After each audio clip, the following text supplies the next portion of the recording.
শুভ সকাল বন্ধুরা, কেমন আছো তোমরা? আশা করি তোমরা সবাই অনেক ভালো আছো, সুস্থ আছো। আমরাও ভালো আছি। চলে আসলাম আরও একটা নতুন ভিডিও নিয়ে।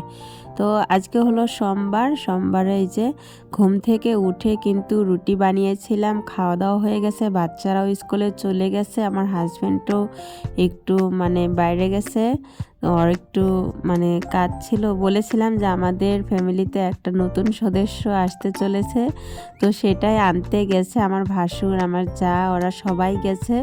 তো সেটা তোমাদের সাথে শেয়ার করতে পারিনি। যখন আমার হাজব্যান্ড চলে যাচ্ছিল তখন আমার মেয়ে খুবই কান্না করছিল, সেই জন্য আর ভিডিও করতে পারিনি। তো ও যাওয়ার পর তারপরে যে মেয়েকে নিয়ে এখন কাজ করতে লেগে পড়লাম, শুরু করে দিলাম কাজ করা। আর প্রথমে বিছানাটাই গুছিয়ে নিচ্ছি, তার কারণ প্রথমে বিছানাটা না গোছালে না আমার একদমই কিন্তু ভালো লাগে না। আর দেখবে যে যতই কাজ করো না কেন, যদি বিছানাটা অগোছালো থাকে দেখবে যে ঘর দুয়ার মনে হয় না যে পরিষ্কার করেছি, পরিপাটি করেছি, এরকম মনেই হয় না। তো প্রথমে তো বিছানাটা গুছিয়ে নিলাম। এখন ডাইনিংয়ের অবস্থাটা খুবই খারাপ হয়েছিল, ডাইনিংটাও কিন্তু ভালোভাবে পরিষ্কার করে নিলাম। আর দেখবে যে কোথাও 2-3 দিন যদি থেকে এসে তারপর যদি ঘর দুয়ারে কাজে হাত দাও না, তাহলে দেখবে কীরকম যেন উলট পালট লাগে, কোথা থেকে শুরু করব কোথায় শেষ করব একদমই বোঝা যায় না। তো আমার সাথেও কিন্তু এরকমটা হয়। তো এই যে ঘর দুয়ার কিন্তু অনেকটাই অগোছালো হয়েছিল। যেদিন গিয়েছিলাম সেদিন তো সমস্ত জিনিসপত্র গুছিয়ে রেখে গিয়েছিলাম, কালকে এসেছি তো আর গোছানো হয়নি, অনেকটাই নোংরা হয়ে গেছে কালকে। আর এই দেখো আমার মেয়ের কাণ্ড, দেখতে পারছো তোমরা? ওই বাটিটা ওই শকেসের মধ্যেই ছিল, ওটা ও ভেঙে ফেলেছে। কি আর করব, কিছু তো আর করার নেই, ছোট মানুষ, ও তো আর বোঝে না। আমারই ভুল, হয়তো সরিয়ে রাখার দরকার ছিল। ও কয়দিন ধরেই ওটা লাড়াচাড়া করছিল, বারবার খুলে ফেলছিল, ওইগুলো বার করছিল, আমি নিয়ে নিয়ে সরিয়ে সরিয়ে রাখতাম। তো আজকে সকালবেলা ভেঙেছে ওটা। তো যাই হোক, কি আর করব, কিছুই করার নেই। তো ওই ঘরটা গুছিয়ে রেখে চলে আসলাম বাচ্চাদের ঘরে। এই ঘরটাও একটু ভালো করে পরিষ্কার করে নেব। আর বড় ঘরের বিছানা চাদরটা কিন্তু তুলে নিয়েছি আমি, ওটা ওই বিছানায় আমি ধোয়া একটা চাদর পেরে দেব, পরিষ্কার চাদর একটা পেরে দেব। তো এখন আর পারলাম না, ভাবলাম যে পরে পেতে নেব। আর লেপ কাঁথা কম্বল এসব কিন্তু আমি রোদে দিয়েছি, যেহেতু 2-3 দিন বাড়ি ছিলাম না, তো সেজন্য কীরকম যেন আর কি লাগছিল, ভালো লাগছিল না, সেই জন্য ওইগুলো রোদে দিয়ে দিলাম। আর বাচ্চাদের এই কম্বলগুলো রোদে দিলাম না, তো ভাবলাম যে এইগুলো কালকে রোদে দিয়ে দেবো। আজকে ওই বিছানাটা দিয়ে কালকে এই বিছানাটা দিয়ে দেবো। একদিনেই যদি সমস্ত কাজ করতে যাই না, আমার অনেকটাই কিন্তু কষ্ট হয়ে যায়। সেজন্যে কি করি, এক বিছানাটা যদি আজকে করি, কালকে আবার আরেক বিছানাটা কাচা ধোয়া করি, এরকম করে করি। 2 বিছানাটা যদি একসাথে করতে যাই তাহলে অনেকটাই চাপ হয়ে যায়, সেই জন্য আমি একটা একটা করেই পরিষ্কার করে নেওয়ার চেষ্টা করি। তো এই যে কাপড় চোপড় নিয়ে গিয়েছিলাম কিছু কাপড়, ওইগুলো এনে রেখে দিয়েছিলাম কালকে। তারপরে যে কেচে ধুয়ে রেখে গিয়েছিলাম, ওইগুলো তো শুকিয়ে গেছে, ওইগুলো আর কি অর্ধেক ক্যামেরা বন্ধ করে ভাঁজ করে নিয়েছি। আর অল্প কিছু কাপড় ভাবলাম যে ক্যামেরাটা অন করে তারপরে ভাঁজ করি। তো এই যে যেখানে যেটা রাখবো সেখানেই ভালো করে ভাঁজ করে করে রেখে দিচ্ছি। এক কাজ আর দুবার করব না, সে ভাবলাম যে একবারেই রেখে দিই। আর এই যে এইগুলো আমার মেয়ের কাপড় চোপড়, এইগুলো ভাঁজ করে নিলাম। ওই ঘরে যে কাপড় রাখার যে র্যাকটা আছে ওটার মধ্যে রেখে দিয়ে এসে এখন এই যে বিছানার চাদর পেতে রেখেছি এই ডাঙের উপরে। অনেকটা নোংরা হয়ে যায় তো, গ্রামের বাড়িতে অনেক ধুলাবালি হয়, সেজন্য এই যে চাদরটা পেতে রাখলে কিন্তু টাংটা নষ্ট হবে না। আর এই যে এখন চলে আসলাম এইদিকে, এমনি পরিষ্কারই রয়েছে সব কিছু, কিন্তু তাও বাড়িতে না থাকলে কীরকম যেন একটা লাগে না। আর যে টি টেবিলটার উপরে কিন্তু এটা যে দেখছো সাদা কালারের, ওটা কিন্তু আমার নাইটি, ওটা ছিঁড়ে গিয়েছিল, সেই জন্য আর ফেলে দেইনি। ভাবলাম যে এটার তো কাভার নেই টেবিলের, তাহলে এটার উপরে পেতে রাখি, দেখতে ভালো লাগবে। আর সত্যি তাই, দেখতে অনেকটাই ভালো লাগছে। আর এই যে গোল যে টি টেবিলটা দেখছো, যেটার উপরে ক্রামবোর্ড রাখা আছে, ওটাতেও কিন্তু আমার নাইটি বিছানো আছে। আর টাঙের উপরে তো পুরানো একটা বিছানার চাদর।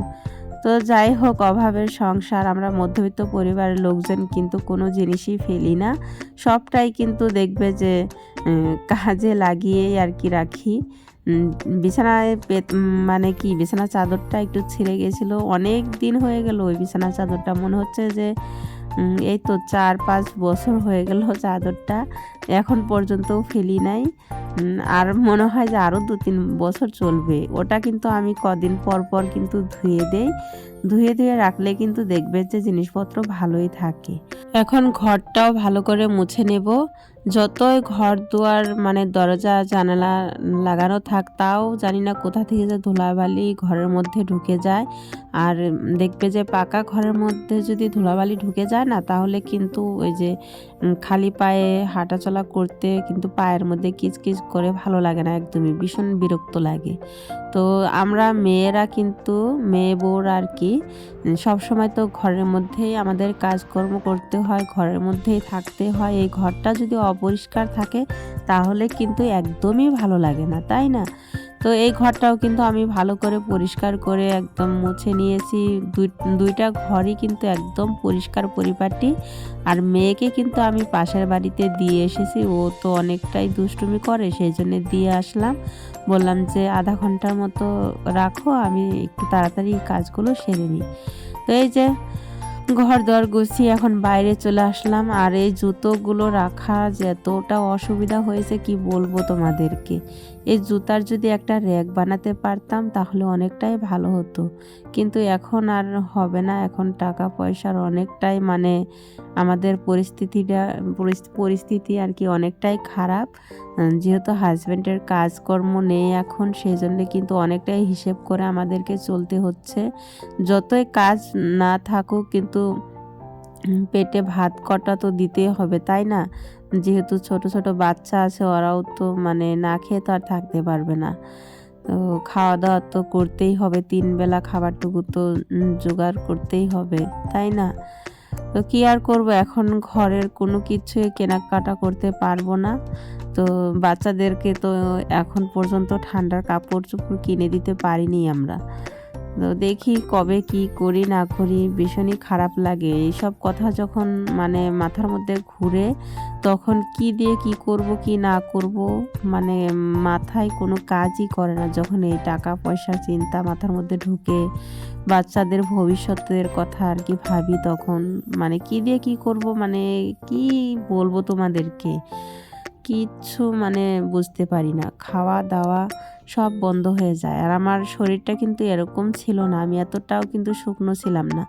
আমার শরীরটা কিন্তু অনেকটাই মোটা ছিলাম আমি। তো এই যে এখন উঠোন ঝাড় দিতে দিতেই কিন্তু মাসি চলে আসলো। তো মাসির সাথে যে একদণ্ড যে একটু দাঁড়িয়ে কথা বলবো সেই সময়টুকু নেই, যেহেতু মেয়েকে পাশের বাড়িতে দিয়ে এসেছি, সেই জন্যে তাড়াতাড়ি কাজকর্ম করে ওকে নিয়ে আসতে হবে। আর এখন পর্যন্ত কিন্তু ঠিকই ছিল। মাসি এই যে বাচ্চাদেরকে নিয়ে আসলো স্কুল থেকে, এখন 2টো পার হয়ে গেছে। তো আমিও, মাসি বলছিল ওরা আসেনি, মানে আমার ছেলে দুটোর কথা জিজ্ঞেস করছিল, বললাম যে না এখনও আসেনি, ওরা তো একটু দূরে স্কুলে যায়, এসে যাবে একটু পর, 10-20 মিনিট পরে আর কি এসে যাবে, যেহেতু গাড়ি দিয়ে যাওয়া আসা করতে হয়। আর মাসি একটা ভিডিও বানিয়েছিল, সেটাই আমাকে দেখাচ্ছিল, বললাম যে ভালো হয়েছে।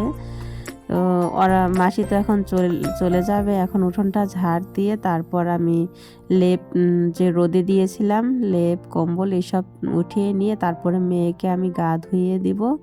তো এখন পর্যন্ত মানে বাচ্চাদের চিন্তাটা আর কি মাথায় ঢোকেনি, কিন্তু একটু পর মানে যখন টাইম দেখবো যে না এখন পর্যন্ত তো আসছে না, কি হলো কি না হলো, আমার হাজব্যান্ড তো বাইরে চলে গেছে, ওকে এখন তো কল করা ঠিক হবে না, এরকম আর কি অনেকটাই চিন্তায় পড়ে গেছিলাম। আমি কিন্তু অনেকটাই কান্নাকাটি করেছি।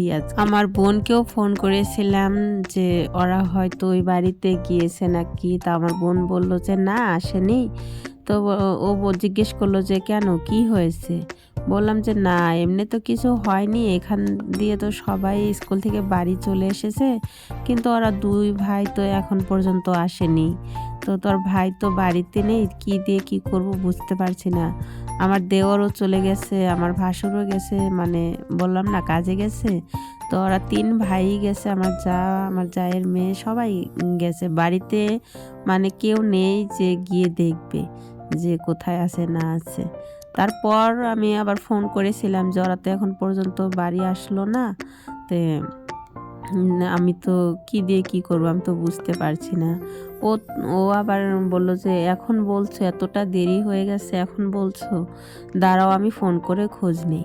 তো ও আবার কিন্তু স্কুলে ফোন করেছিল, স্কুলে ফোন করে জিজ্ঞেস করলো বাইদোদেরকে, ম্যাডামদেরকে যে ও বাচ্চারা কি সবাই চলে এসেছে? বললো যে হ্যাঁ চলে এসেছে। তারপর আমাকে ফোন করলো যে স্কুল তো ছুটি হয়ে গেছে, স্কুলে কেউ নেই, মানে গেটে তালা লাগিয়ে দিয়েছে। তো তখন তো আরও চিন্তা হচ্ছিল। তারপর কি আর করব কি করব কিচ্ছু বুঝতে পারছিলাম না। মেয়েকে এই যে গা ধুয়ে দিয়েছি, মেয়েকে খাইয়ে দাইয়ে এই যে এখন রাস্তায় এসে বসে আছি আমি। এদিকে দেখছি ওদিকে দেখছি যে কোথা থেকে এসে আর কি বলবে, মা তুমি এখানে বসে আছো, কোথা থেকে ডাক দিবে। এই অনুভূতিটা না মানে বোঝানোর মতো না যে কত কষ্ট হচ্ছিল আমার। তো মানে কি মানে এরকম খালি দেখছিলাম যে কোথা থেকে আসবে, কোন দিক থেকে আসবে। আর এই যে দেখো এই টোটোটার মধ্যে ছিল আমার ছেলেরা। এর আগেও 2টো টোটো এসেছে, ভেবেছিলাম যে হয়তো এসেছে, কিন্তু না তখন আসেনি। বাবা আমি চিন্তায় বাঁচতাইছি না, কত জায়গায় যে ফোন করতাইছি, নাই নাই বাজার হইতে উঠকে সাজতে দিছি।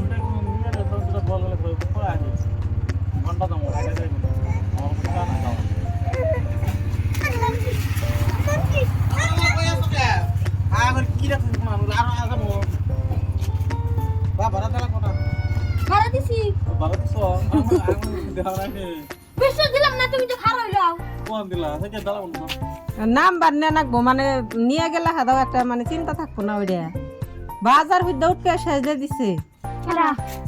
তোর বাপ কারে কারে ফোন মারলো? এখন বাজে 3:30, এখন আসলো। তো ওদেরকে দেখে আমি হাসবো না কাঁদবো কিচ্ছু বুঝতে পারছিলাম না। তো ড্রাইভারও বলছিল যে বাচ্চাদেরকে, ড্রাইভার বলেছে আর কি যে তোমার মা হয়তো কান্না করছে। তো আমি বললাম যে হ্যাঁ নাম্বারটা নিয়ে রাখতে হবে, মাঝে সাঝে আর কি যদি নিয়ে যান উনি তাহলে ফোন করে জানা যাবে আর কি। এই নিয়ে গেছিলো। তার মানে এই যে এই ছেলেটা যে আছে এটা আমাদের পাশের বাড়ির এক ছেলে। তো ওর ভাই যে আছে 2টো, ওটা মানে আরও একটু দূরে স্কুলে যায়। তো ওকেও নিয়ে আসে, মানে ওকে প্রথমে নিয়ে তারপর ওই দূরে যে 2টো পরে ওদেরকে নিতে যায়। তো সেই জন্য আর কি ঝামেলাটা হয়েছিল আজকে। মানে আমার ছেলে 2টো আর কি ওদের সাথে চলে গিয়েছিল ওই স্কুল থেকে আবার বাড়ি আসছে, সেই জন্যে আর কি এতটা দেরি হয়েছে।